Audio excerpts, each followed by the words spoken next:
Et yo tout le monde, j'espère que vous êtes tous très bien. Moi c'est super les amis, aujourd'hui toute nouvelle vidéo, tout nouveau 11 de légende puisque nous sommes vendredi les amis. Et c'était prévu, je vais faire le 11 de légende de l'Olympique lyonnais avec comme d'habitude les amis la miniature. Donc voilà les amis, c'était prévu aujourd'hui et on me l'avait demandé, donc c'est voilà, c'est fait. C'est voilà, il est présent, le 11 de l'Olympique lyonnais. Donc les amis, je suis désolée si je fais...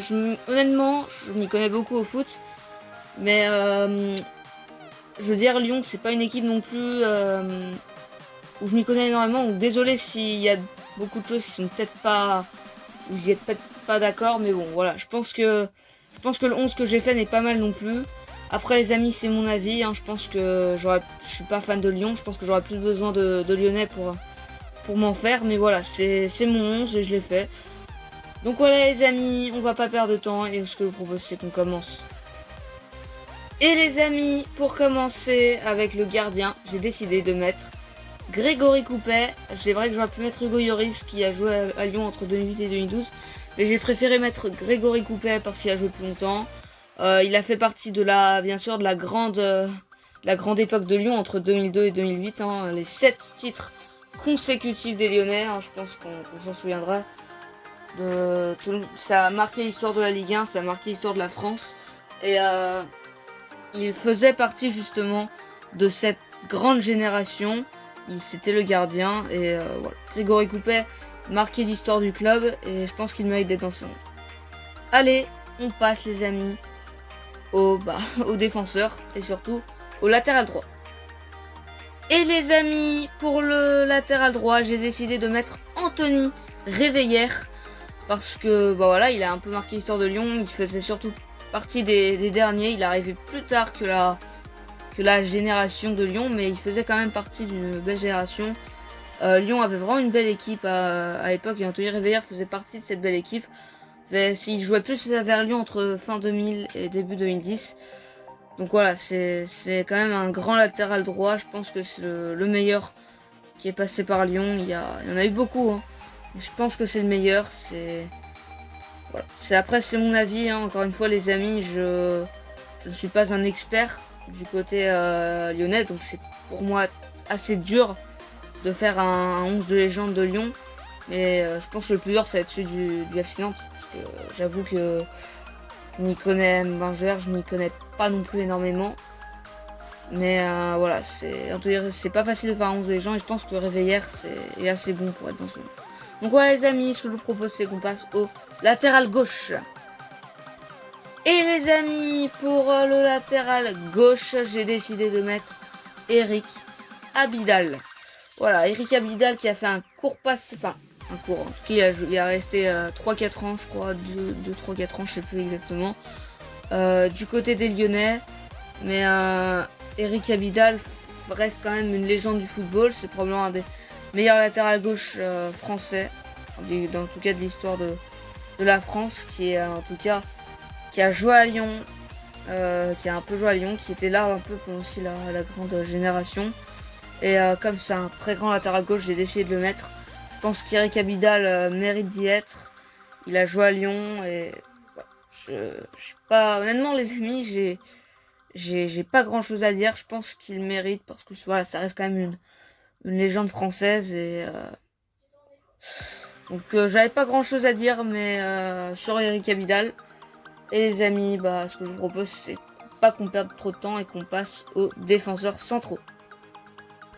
Et les amis, pour le premier défenseur central, j'ai décidé de mettre Samuel Umtiti, qui est un pur produit lyonnais, qui a commencé sa carrière à Lyon. Donc voilà, il a fait, c'est à Lyon qu'il a été formé, c'est à Lyon où il a été découvert. C'est bien sûr une personne qui a marqué la France, hein, son but face à la Belgique en demi-finale de Coupe du Monde.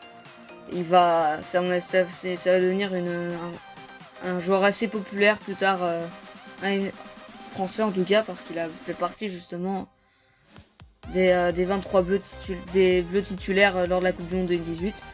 Et voilà, c'est un pur produit lyonnais. De toute façon, je l'ai dit, Lyon a un très bon centre de formation. C'est pour ça que j'ai hésité à les mettre Avec devant peut-être même pas. J'aurais peut-être pu les mettre même devant Paris, je sais pas, mais bon, sur mon top, bon, je vais pas trop le dire. Hein, mais voilà, Samuel Umtiti qui aujourd'hui joue au Barça, bon, qui est un peu baissé, c'est sûr, mais qui reste quand même un très bon défenseur central et un des meilleurs défenseurs centrales français. Donc voilà les amis, pour Umtiti, et les amis, ce que je vous propose, c'est qu'on passe au deuxième et au dernier défenseur. Et les amis, pour le dernier défenseur, peut-être que j'ai trop les amis, hein, on me l'a déjà dit dans les commentaires, faut que j'arrête un peu de dire les amis. Je vais essayer de ça se reproduise plus. Mais voilà, j'ai décidé de mettre Chris. Chris qui, je crois, est l'un des joueurs les plus capés de Lyon. Il est resté très longtemps à Lyon, il a fait partie de aussi un peu de la grande génération entre 2002 et 2008 lyonnaise en tout cas. Et voilà, Chris qui pour moi il mérite, il a été très fidèle à Lyon, il fait partie des meilleurs défenseurs de Lyon. Voilà, je pense que j'étais un peu obligé de le mettre. Chris, il a marqué Lyon, comme je le dis, je crois que c'est un des joueurs les plus capés de Lyon. Donc voilà, je pense qu'il le mérite. Je pense que s'il y a des Lyonnais qui regardent ces vidéos, je sais pas si vous serez d'accord, mais voilà, je pense que Chris mérite d'être dans ce 11, il a marqué votre histoire. Donc voilà, on va pas perdre trop de temps et on va passer au milieu. Et pour le premier milieu, j'ai décidé de mettre Jérémy Toulalan qui faisait partie de l'équipe de France vers 2010, qui a joué à Lyon, qui a joué dans beaucoup de clubs en France. Il a joué à Nantes, il a joué à Monaco aussi, comme vous pouvez le voir à son maillot. Il a un peu joué à Bordeaux, enfin il a joué, du coup il a joué à Lyon également. Et il faisait partie des milieux. Toulalan c'est quand même un très bon milieu. C'est un très bon milieu français. Et je pense qu'il mérite d'y être. C'est le milieu défensif de ce 11 parce que les amis, j'ai mis un 4-3-3 avec deux milieux offensifs et un milieu défensif. Donc voilà, Toulalan en milieu défensif. Dites-moi ce que vous en pensez les amis. Ce que je vous propose, c'est qu'on passe au milieu offensif. Et pour le premier milieu offensif, j'ai décidé de mettre une légende surtout à Chelsea, mais qui a joué à Lyon. Florent Malouda, voilà, bon là vous pouvez voir sur un maillot de Metz parce qu'il avait terminé sa carrière à Metz en 2014-2015 lorsqu'ils étaient montés, oui, qu'ils étaient remontés en Ligue 1. Mais voilà, Florent Malouda qui est une légende de Chelsea, qui était un excellent joueur français et a joué à Lyon. Il a joué à Lyon, donc bon, je pense que Lionel le savait bien sûr. Et j'ai décidé de le mettre parce que c'est quand même un joueur très très bon. C'était un des meilleurs joueurs français à l'époque. Il a joué dans beaucoup de grosses équipes, justement dont Lyon. Il a joué à Chelsea, enfin voilà. Il a joué à Trabzonspor, ce qui était vraiment une super équipe de Turquie. Ça reste une super équipe. Mais bon, ce que je veux dire, c'est que Florent Malouda reste pour moi peut-être mérite. Je sais pas si j'aurais dû le mettre. Hein. Je pense que encore une fois, je suis pas un spécialiste. Mais bon, Florent Malouda a quand même joué à Lyon et c'est pareil. Donc voilà, et ce que je vous propose, c'est qu'on passe au deuxième milieu offensif. Et pour le deuxième milieu offensif et pour le dernier milieu, j'ai décidé de mettre bien sûr Juninho. Alors là, je sais, je ne connais peut-être pas énormément en lyonnais, mais je sais très bien que pour moi, et que je pense que pour tout le monde en fait, ne pas mettre Juninho dans le 11 de légende de Lyon, c'est que tu n'y connais rien quoi. Je veux dire, Juninho c'est la légende de Lyon, c'est lui qui menait la grande équipe de Lyon entre 2002 et 2008. Enfin voilà, qui était le milieu offensif, qui est d'ailleurs revenu à Lyon, mais pas en tant que joueur bien sûr. Mais voilà, Juninho c'est évident pour moi de le mettre, c'est une évidence. Je pense que là, les amis, pour moi, encore une fois, le pire, c'est que j'ai failli l'oublier, ce joueur. Bizarrement, j'allais mettre un autre joueur. J'ai failli l'oublier. Et j'ai failli faire une grosse bêtise, mais ouais, Juninho, voilà, quoi. C'est sûr, on peut pas faire un 11 de légende de l'Olympique Lyonnais sans le mettre. C'est lui encore une fois, qui menait la grande équipe de Lyon. Sans lui, Lyon, à mon avis, n'aurait peut-être pas gagné tous ces titres de Ligue 1. Donc voilà les amis pour Juninho. Et bah on passe aux attaquants. Qu'est-ce que vous voulez? Allez. Et les amis, pour l'ailier droit, pour commencer, alors il peut jouer un peu, il joue ailier, un peu des deux je crois, il joue ailier gauche et droit. J'ai décidé de mettre Sydney Govou. Voilà les amis, Sydney Govou, qui je sais je mets beaucoup de joueurs s'ils jouaient surtout dans les années 2000, mais bon c'est un peu normal, hein, c'est là où Lyon était vraiment impressionnant. Et Sydney Govou était très bon, d'ailleurs je crois qu'il avait fini sa carrière à l'Évian, Tonon Gaillard. Il y a un Tonon Gaillard qui s'appelle plus comme ça d'ailleurs, qui s'appelle Tonon Évian Grand Genève, un truc comme ça, qui est aujourd'hui en National 3. Mais Sydney Govou qui voilà, a marqué Lyon. C'était un bon joueur français également qui faisait un peu partie, je crois qu'il était sélectionné à la Coupe du Monde 2010. Donc voilà, Sydney Govou à droite. Je pense que ça paraît un peu logique. Donc voilà, dites-moi ce que vous en pensez. Encore une fois, je suis pas sûr de ce que je fais. Je pense que Sydney Govou mérite d'être dans le 11 de Lyon parce que ça reste un très bon joueur français. Donc voilà, et ce que je vous propose, c'est qu'on passe à l'ailier gauche. Et les amis, pour l'ailier gauche, j'ai pas mis un joueur qui jouait dans les années 2000, pour une fois. Il faut pas non plus que j'en mette trop. J'ai décidé de mettre un joueur qui jouait surtout dans les années 70, 80, un joueur ancien que j'ai mis. J'ai décidé de mettre Bernard Lacombe, un joueur qui a quand même une légende de Ligue 1, qui est passé par Lyon évidemment, c'était un ancien joueur lyonnais.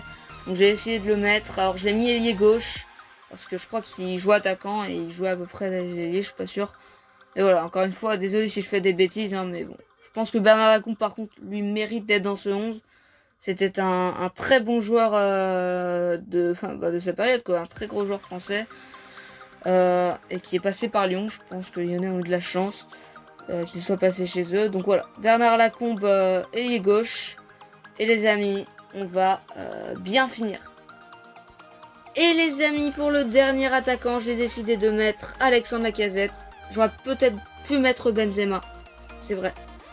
Mais Alexandre Lacazette, pour moi, je sais pas, j'ai voulu encore une fois un peu varier. J'ai pas que envie de mettre des joueurs des années 2000. Et je pense que il faut que je mette aussi un peu 2010 et tout. Et je pense que j'ai mis Lacazette, je pense que j'aurais pu mettre Benzema, clairement. Après, tout avis se respecte, hein, je pense que Alexandre Lacazette, je crois qu'il a joué un peu plus longtemps avec Lyon. Et en plus, Benzema ne joue plus en équipe de France, contrairement. Bon, Lacazette n'a pas été sélectionné dans les 23 non plus, hein, mais la Coupe du Monde, mais ça reste quand même. Lui, il n'a pas eu d'embrouille avec des chantres comme ça. Il joue toujours. Il est une star de Arsenal actuellement. Benzema est une star du Real aussi, hein, bien sûr. Mais donc voilà, je pense que Alexandre Lacazette mérite. Je pense que j'aurais pu mettre Benzema aussi, c'est vrai, mais c'est vraiment dur à choisir. Mais voilà, j'ai préféré mettre Alexandre Lacazette. Et voilà. Les amis, ce que je vous propose, c'est qu'on passe au 11. Au complet, vous allez voir un peu ce que j'ai fait. Et voici le 11, le 4-3-3, avec au gardien Coupet. En défense, à droite, Réveillère, à gauche, Abidal, et au centre, Chris Umtiti. Au milieu défensif, c'est Toulalan.